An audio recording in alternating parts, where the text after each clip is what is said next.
تدوین حدیث مستشرقین دراصل رسول اللہ صلی اللہ علیہ وآلہ وسلم کے منصب، آپ کی نبوت اور رسالت کے منکر ہیں، اس لیے وہ مسلمانوں میں شکوک و شبہات پیدا کرتے رہتے ہیں، کوئی نہ کوئی نئی شرارت کرتے رہتے ہیں۔ ان کی شرارت میں ہمارے سادہ لوح مسلمان بھی پھنس جاتے ہیں اور ان کے منطقی سوالات کے حوالے سے ان کے ہم خیال بھی ٹھہر جاتے ہیں۔ مشرکین نے اپنی جہالت سے سوال اٹھایا کہ رسول اللہ صلی اللہ علیہ وسلم کے اس دنیا سے تشریف لے جانے کے بعد، یعنی 200-250 سال بعد احادیث مبارکہ مرتب کی گئی، ترتیب دی گئی، ان کے اصل یا درست ہونے پر کیسے یقین کیا جا سکتا ہے؟ انہوں نے اپنے ذہنی بغض سے یہ سوال پیدا کیا، اور ہمارے چند ناعاقبت اندیش مسلمان بھی ان کے اس جال میں پھنس کر منکر حدیث ہو گئے۔ اس سلسلے میں ان کے اس شر کو دور کرنے کے لیے اور اپنے لوگوں کو راہ ہدایت پر لانے کے لیے اور ان کی بھی اصلاح کرنے کے لیے علمی عملی جواب تدوین حدیث کے نام سے مرتب ہوا۔ تدوین حدیث یعنی حدیث کو بالترتیب پوری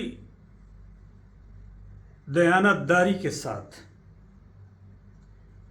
بیان کرنے کے لیے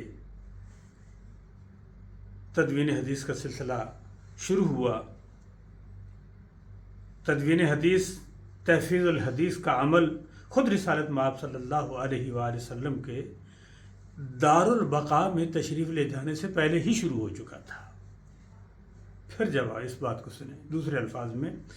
کہ تدوین حدیث یعنی آپ صلی اللہ علیہ وآلہ وسلم کے قول و فعل، تقریر، پوری گفتگو کو محفوظ کرنے کا سلسلہ آپ صلی اللہ علیہ وآلہ وسلم کے دور مبارک میں ہی شروع ہو چکا تھا۔ یہ مستشرقین کا غلط اعتراض ہے، جہالت پر مبنی اعتراض ہے کہ حدیث 200-250 سال بعد میں اس کو مرتب کیا گیا۔ نہیں، آپ صلی اللہ علیہ وآلہ وسلم کے دور مبارک میں ہی حدیث مبارکہ کو نہ صرف یاد کیا جاتا تھا بلکہ تحریر بھی کیا جاتا تھا، اور اس کو جمع کیا گیا، اور اس کا باقاعدہ طور پہ جو آغاز ہوتا ہے وہ سن 6 ہجری میں جب آپ صلی اللہ علیہ وآلہ وسلم حدیبیہ سے واپس تشریف لائے۔ سن 6 ہجری کے آخر میں تو آپ صلی اللہ علیہ وآلہ وسلم نے اس دور کے 8 معروف بادشاہ، ان کے نام خطوط لکھے اور انہیں اسلام کا پیغام دیا۔ ان خطوط سے باقاعدہ طور پر آپ صلی اللہ علیہ وآلہ وسلم کی گفتگو کو محفوظ کر لیا گیا، اور اس کے بعد یہ سلسلہ باقاعدہ طور پر جاری رہا۔ آپ صلی اللہ علیہ وآلہ وسلم نے جب ان کو خطوط لکھے تو صحابہ کرام نے عرض کی کہ یا رسول اللہ صلی اللہ علیہ وآلہ وسلم، یہ ان لوگوں میں ایک دستور چلا آتا ہے کہ جب بادشاہوں کو خطوط لکھتے ہیں تو وہ اپنی ایک مہر لگاتے ہیں، اسٹیمپ لگاتے ہیں، تو یا رسول اللہ آپ بھی ایک اپنی اسٹیمپ بنوا لی جائے، لگا دی جائے۔ تو جب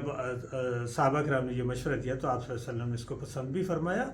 اور چاندی کی ایک انگوٹھی بنوائی گئی جس پر محمد الرسول اللہ صلی اللہ علیہ وآلہ وسلم لکھا گیا،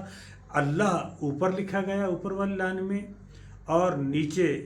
رسول اللہ، اور اس کے نیچے محمد لکھا گیا، یعنی اللہ، رسول اور نیچے محمد لکھا گیا۔ وہ لکھ کر پھر جتنے خطوط تھے تو آپ صلی اللہ علیہ وسلم آپ نے اس انگشت مبارک میں پہنتے تھے تو وہ ان کے اوپر لگایا گیا، وہ مہر بنائی گئی۔ وہ مہر لگا کے تمام خطوط 8 بادشاہوں کو تجربہ کار صحابہ کرام کے ذریعے بھیجے گئے، جو قاصد منتخب ہوئے اور جن کو خطوط دے کر روانہ کیا گیا۔ ان کے اسمائے گرامی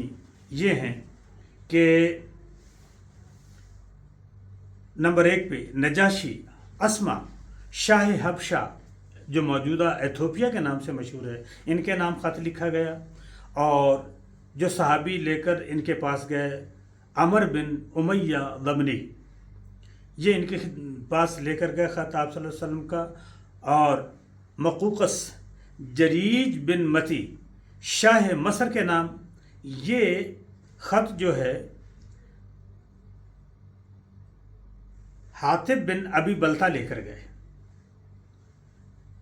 مقوقس کا جو بادشاہ تھا یہ مصر اور اسکندریہ کا بادشاہ، اس کا لقب مقوقس تھا، نام جریج بن متی تھا۔ تیسرا خط شاہ فارس خسرو پرویز کے نام تھا، حضرت عبداللہ بن حذافہ سہمی یہ خط لے کر گئے ان کے پاس۔ اور چوتھا خط قیصر شاہ روم، اس کا نام ہرقل تھا، دہیہ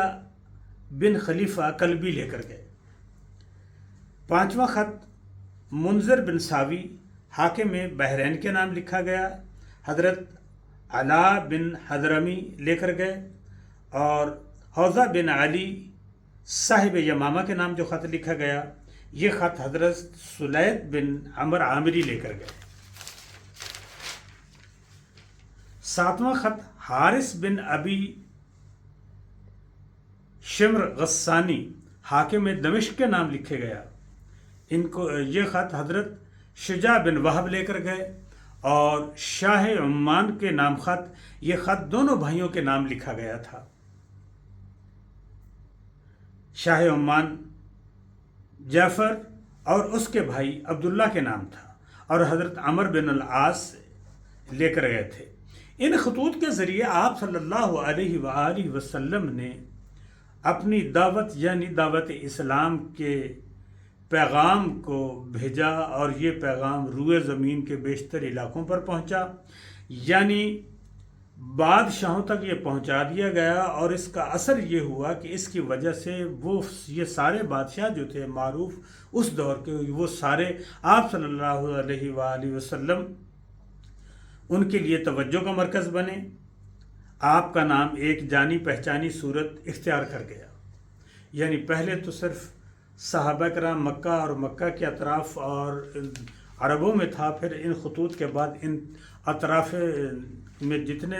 بادشاہ تھے ان تک آپ کا نام نامی اسم گرامی پہنچا، اور ان تک آپ کی نبوت کی خبریں پہنچ گئیں۔ اس کے بعد یہ پہلی دستاویز ہیں، یہ 8 خطوط پر مشتمل ہم گفتگو کر رہے ہیں